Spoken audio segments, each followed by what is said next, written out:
C'était par un jour très froid, le vent était perçant. Mistress Gummidge était, à ce qu'il me semblait, très bien établie dans le coin le plus chaud de la chambre. Elle avait la meilleure chaise, mais ce jour-là, rien ne lui convenait. Elle se plaignait constamment du froid, qui lui causait une douleur dans le dos. Elle appelait cela des fourmillements. Enfin, elle se mit à pleurer et à répéter qu'elle n'était qu'une pauvre créature abandonnée et que tout tournait contre elle. Il fait certainement très froid, dit Peggotty. Nous le sentons bien tous, comme vous.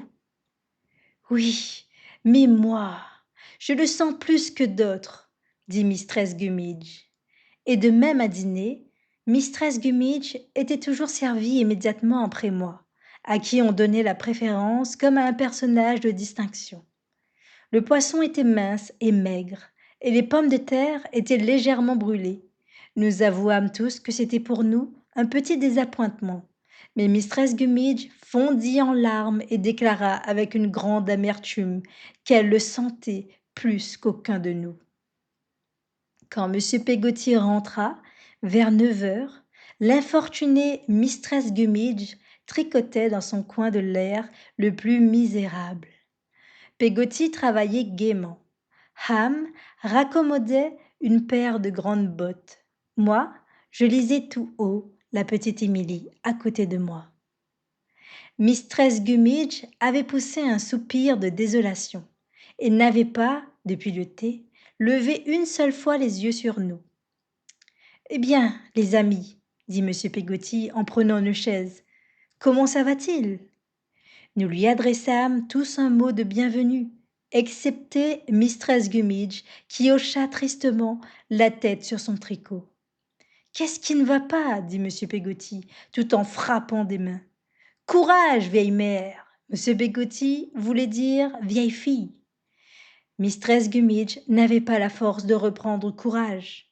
Elle tira un vieux mouchoir de soie noire et s'essuya les yeux, mais au lieu de le remettre dans sa poche, elle le garda à la main, s'essuya de nouveau les yeux et le garda encore, tout prêt pour une autre occasion. Qu'est-ce qui cloche, ma bonne femme? Dit M. Peggotty. Rien, répondit Mistress Gummidge. Vous revenez du bon vivant? Dans? Mais oui, j'ai fait ce soir une petite visite au bon vivant, dit M. Peggotty. Je suis fâchée que ce soit moi qui vous force à aller là, dit Mistress Gummidge. Me forcer? Mais je n'ai pas besoin qu'on m'y force, repartit M. Peggotty avec le rire le plus franc. Je n'y suis que trop disposée. Très disposée, dit Mistress Gummidge en secouant la tête et en s'essuyant les yeux. Oui, oui, très disposée. Je suis fâchée que ce soit à cause de moi que vous y soyez si disposée. À cause de vous? Ce n'est pas à cause de vous, dit M. Peggotty. N'allez pas croire ça. Si, si, s'écria Mistress Gummidge. Je sais que je suis une pauvre créature perdue sans ressources, que non seulement tout me contrarie, mais que je contrarie tout le monde. Oui, oui, je sens plus que d'autres et je le montre davantage. C'est mon malheur. Je ne pouvais m'empêcher, tout en écoutant ce discours, de me dire que son malheur se faisait bien sentir aussi à quelques autres membres de la famille. Mais M. Peggotty se garda bien de faire cette réflexion et se borna à prier Mistress Gummidge de reprendre courage. J'aimerais mieux être je ne sais pas quoi, dit Mistress Gummidge. Certainement, je me connais bien. Ce sont mes peines qui m'ont aigrie. Je les sens toujours, et alors elles me contrarient. Je voudrais ne pas les sentir, mais je les sens. Je voudrais avoir le cœur plus dur, mais je ne l'ai pas. Je rends cette maison misérable. Je ne m'en étonne pas. Je n'ai fait que tourmenter votre sœur tout le jour, et monsieur Davy aussi. Ici, l'attendrissement me gagna, et je m'écriai dans mon trouble. Non, Mistress Gummidge, vous ne m'avez pas tourmentée. Je sais bien que c'est mal à moi, dit Mistress Gummidge. C'est mal reconnaître tout ce qu'on a fait pour moi. Je ferais mieux d'aller mourir à l'hospice. Je suis une pauvre créature perdue sans ressources, et il vaut mieux que je ne reste pas ici à faire aller tout le travers. Si les choses vont tout de travers avec moi et que j'aille moi-même tout de travers, il vaut mieux que j'aille tout de travers dans l'hospice de la paroisse. Dans, laissez-moi y aller mourir pour vous débarrasser de moi. À ces mots, mistress Gummidge se retira et alla se coucher. Quand elle fut partie, monsieur Peggotty, qui jusque-là lui avait manifesté la plus profonde sympathie, se tourna vers nous, le visage encore tout empreint de ce sentiment, et nous dit à voix basse: Elle a pensé à l'ancien. Je ne comprenais pas bien sur quel ancien on supposait qu'avait pu méditer mistress Gummidge, mais Peggotty m'expliqua, tout en m'aidant à me coucher, que c'était feu monsieur Gummidge et que son frère avait toujours cette explication toute prête dans de telles occasions, explication qui lui causait alors une grande émotion. Je l'entendis répéter à Ham plusieurs fois du hamac où il était couché: Pauvre femme! C'est qu'elle pensait à l'ancien! Et toutes les fois que, durant mon séjour, mistress Gummidge se laissa aller à sa mélancolie, ce qui arriva assez fréquemment, il répéta la même chose pour excuser son abattement, et toujours avec la plus tendre commisération. 15 jours se passèrent ainsi, sans autre variété que le changement des marées qui faisait sortir ou rentrer monsieur Peggotty à d'autres heures, et qui apportait aussi quelque variété dans les occupations de Ham. Quand ce dernier n'avait rien à faire, il se promenait quelquefois avec nous pour nous montrer les vaisseaux et les barques. Une ou deux fois, il nous fit faire une excursion en bateau. Je ne sais pourquoi il y a des impressions qui s'associent plus particulièrement à un lieu qu'à un autre. Mais je crois que c'est comme cela pour beaucoup de personnes, surtout pour les souvenirs de leur enfance. Ce qu'il y a de sûr, c'est que je ne puis jamais lire ou entendre prononcer le nom de Yarmouth sans me rappeler un certain dimanche matin où nous étions sur la plage. Les cloches appelaient les fidèles à l'église. La tête de la petite Émilie reposait sur mon épaule. Ham jetait nonchalamment des cailloux dans la mer, et le soleil, dissipant au loin un épais brouillard, nous faisait entrevoir les vaisseaux à l'horizon. Enfin le jour de la séparation arriva. Je me sentais le courage de quitter monsieur Peggotty et mistress Gummidge, mais mon cœur se brisait à la pensée de dire adieu à la petite Émilie. Nous allâmes, en nous donnant le bras, jusqu'à l'auberge où le voiturier descendait, et en chemin, je promis de lui écrire. Je tins plus tard ma promesse, en lui envoyant une page de caractères plus gros que ceux des affiches ou des annonces des appartements à louer. Au moment de nous quitter, notre émotion fut terrible, et s'il m'est jamais arrivé dans ma vie de sentir se faire dans mon cœur un vide immense, c'est ce jour-là. Pendant tout le temps de ma visite, j'avais été assez ingrat pour la maison paternelle. Je n'y avais que peu ou point pensé. Mais à peine eus-je repris le chemin de ma demeure que ma conscience enfantine m'en montra le chemin d'un air de reproche. Et plus je me sentis désolée, plus je compris que c'était là mon refuge, et que ma mère était mon amie et ma consolation. À mesure que nous avancions, ce sentiment s'emparait de moi davantage. Aussi, en reconnaissant sur la route tout ce qui m'était familier et cher, je me sentais transportée du désir d'arriver près de ma mère et de me jeter dans ses bras. Mais Peggotty, au lieu de partager mes transports, cherchait à les calmer, bien que très tendrement, et elle avait l'air tout embarrassée et mal à son aise. Blunderstone la rouquerie devait cependant, en dépit des efforts de Peggotty, apparaître devant moi, lorsque cela plairait au cheval du voiturier. Je le vis enfin, mais je me le rappelle bien encore, par cette froide matinée sous un ciel gris qui annonçait la pluie. La porte s'ouvrit, moitié riant, moitié pleurant, dans une douce agitation, je levai les yeux pour voir ma mère. Ce n'était pas elle, mais une servante inconnue. Comment? Peggotty, dis-je d'un ton lamentable, elle n'est pas encore revenue. Si, si, monsieur Davy, dit Peggotty, elle est revenue. Attendez un moment, monsieur Davy, et je vous dirai quelque chose. Au milieu de son agitation, Peggotty naturellement fort maladroite, mettait sa robe en lambeaux dans ses efforts pour descendre de la carriole. Mais j'étais trop étonnée et trop désappointée pour le lui dire. Quand elle fut descendue, elle me prit par la main, me conduisit dans la cuisine, à ma grande stupéfaction, puis ferma la porte. Peggotty, dis-je tout effrayée, qu'est-ce qu'il y a donc? Il n'y a rien, mon cher monsieur Davy. Que le bon Dieu vous bénisse, répondit-elle en affectant de prendre un air joyeux. Si, je suis sûre qu'il y a quelque chose. Où est maman? Où est maman, monsieur Davy? Répéta Peggotty.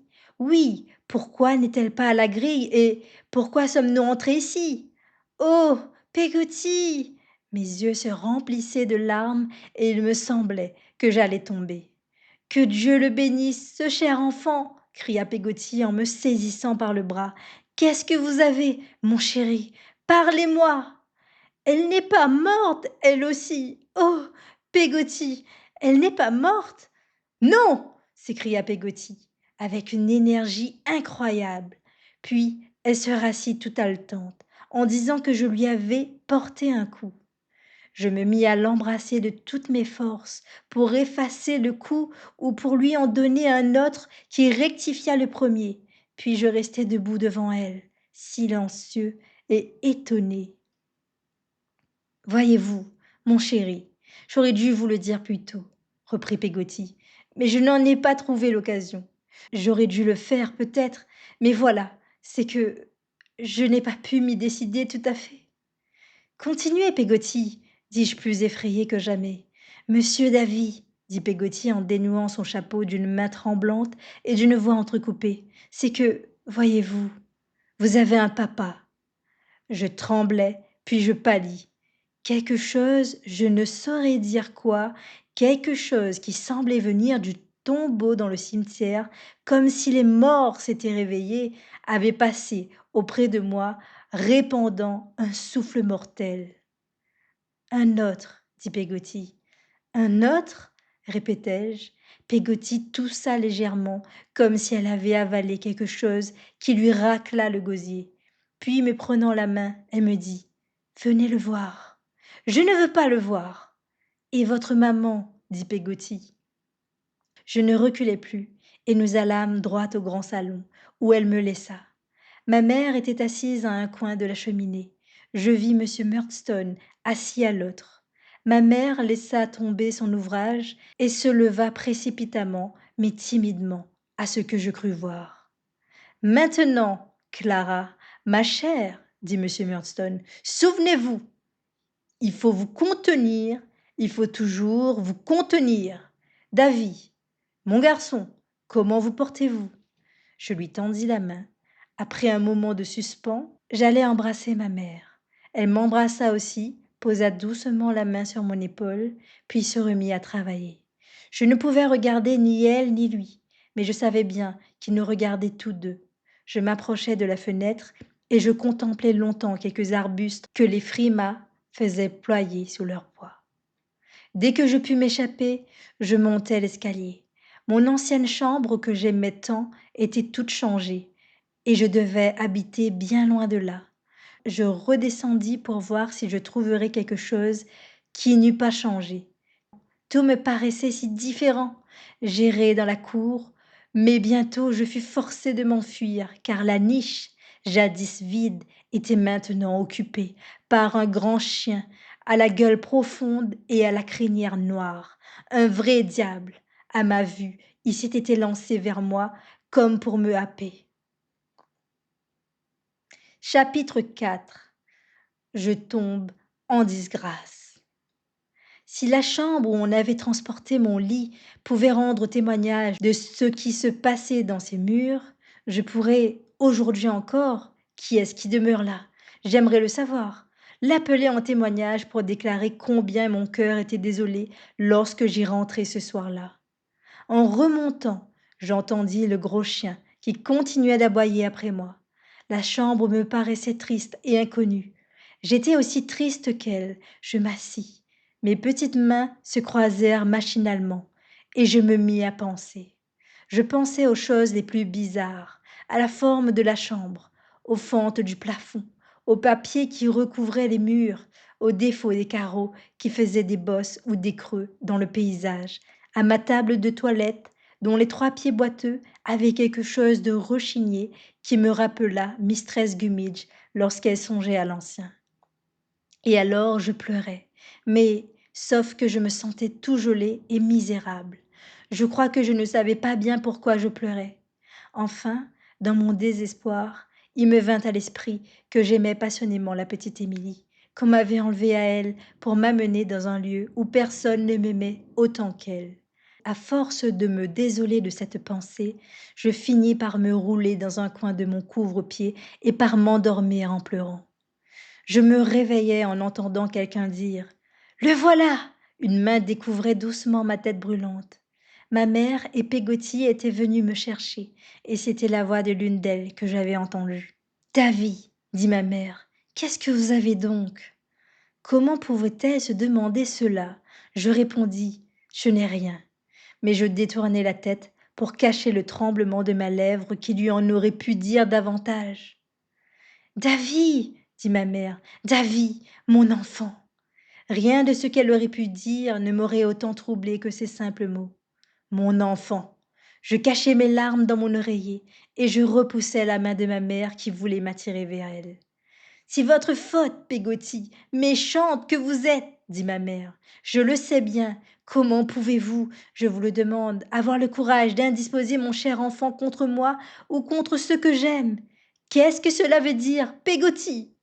La pauvre Peggotty leva les yeux au ciel et répondit, en commentant la prière d'action de grâce que je répétais habituellement après le dîner. Que le Seigneur vous pardonne, mistress Copperfield, et puissiez-vous ne jamais avoir à vous repentir de ce que vous venez de dire là.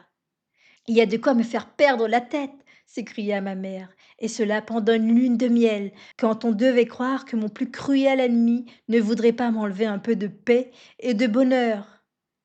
Ta vie, méchant enfant, Peggotty, atroce femme que vous êtes. Oh, mon Dieu, s'écria ma mère en se tournant de l'un à l'autre avec une irritation capricieuse. Quel triste séjour que ce monde, et dans un moment où on devrait s'attendre à n'avoir que des choses agréables. Je sentis tout d'un coup se poser sur moi une main qui n'était ni celle de ma mère, ni celle de Peggotty. Je me glissai au pied de mon lit. C'était la main de M. Murdstone qui tenait mon bras. Qu'est-ce que cela signifie? Clara, mon amour, avez-vous oublié? Un peu de fermeté. Ma chère, je suis bien fâchée, Édouard, dit ma mère. Je voulais être raisonnable, mais je me sens si triste. Vraiment, dit-il, je suis fâché de vous entendre dire cela. C'est commencer bientôt, Clara. Je dis qu'il est bien dur qu'on me rende malheureuse en ce moment, dit ma mère en faisant une petite moue. Et c'est bien dur, n'est-ce pas? Il l'attira à lui murmura quelques mots à l'oreille et l'embrassa. La tête de ma mère reposait sur son épaule.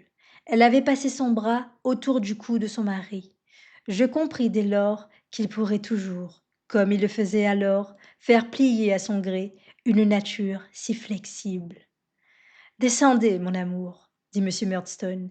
David et moi, nous allons revenir tout à l'heure. Ma brave femme, dit-il, en se tournant vers Peggotty, lorsqu'il eut vu sortir ma mère de la chambre, en l'accompagnant d'un gracieux sourire. Ma brave femme, et il la regardait d'un air menaçant. Vous savez le nom de votre maîtresse? Il y a longtemps qu'elle est ma maîtresse. Monsieur, répondit Peggotty, je dois le savoir. C'est vrai, répondit-il, mais tout à l'heure, en montant, j'ai cru vous entendre l'appeler par un nom qui n'est pas le sien. Elle a pris le mien, vous le savez. Ne l'oubliez pas, je vous prie. Peggotty sortit sans répondre autrement que par une révérence, tout en me lançant des regards inquiets. Elle avait probablement compris qu'on voulait qu'elle s'en allât, et elle n'avait point d'excuse à donner pour rester. Lorsque nous fûmes tous deux seuls, il ferma la porte, et s'asseyant sur une chaise devant laquelle il se tenait debout, il fixa sur moi un regard perçant. Mes yeux à moi s'attachaient aux siens. Il me semble encore entendre battre mon petit cœur. David, dit-il, et ses lèvres minces se serraient l'une contre l'autre. Quand j'ai à réduire un cheval ou un chien entêté, qu'est-ce que je fais, selon vous? Je n'en sais rien. Je le bats. Je lui avais répondu d'une voix presque éteinte, mais je sentais maintenant que la respiration me manquait tout à fait. Je le fais céder et demander grâce. Je me dis, voilà un drôle que je veux dompter, et quand même cela devrait lui coûter tout le sang qu'il a dans les veines, j'en viendrai à bout. Qu'est-ce que je vois là sur votre joue? C'est de la boue, répondis-je. Il savait aussi bien que moi que c'était la trace de mes larmes.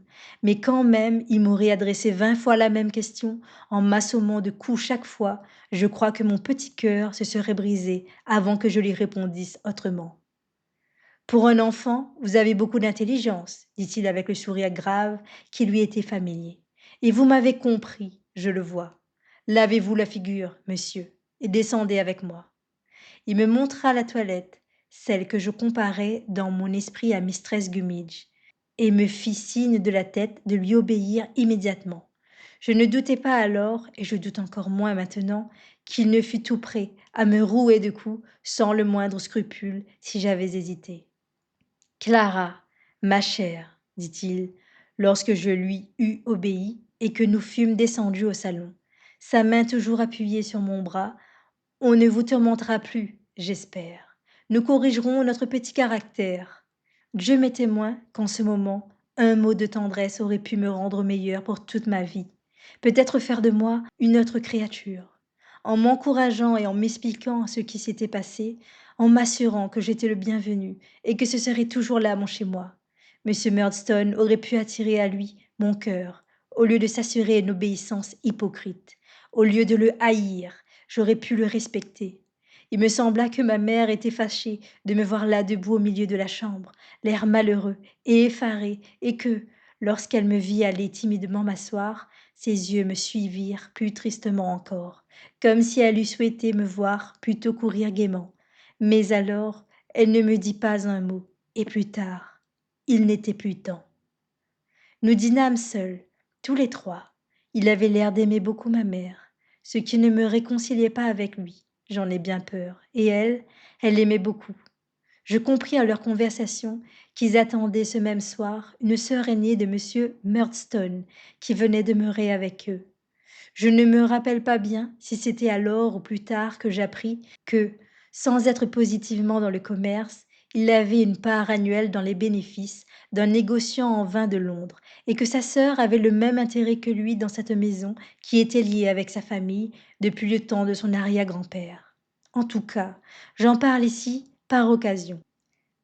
Après le dîner, nous étions assis au coin du feu, et je méditais d'aller retrouver Peggotty. Mais la crainte que j'avais de mon nouveau maître m'ôtait la hardiesse de m'échapper, lorsqu'on entendit une voiture s'arrêter à la grille du jardin. Monsieur Murdstone sortit pour aller voir qui c'était. Ma mère se leva aussi. Je la suivais timidement. Quand à la porte du salon, elle s'arrêta, et profitant de l'obscurité, elle me prit dans ses bras comme elle faisait jadis, en me disant tout bas qu'il fallait aimer mon nouveau père et lui obéir.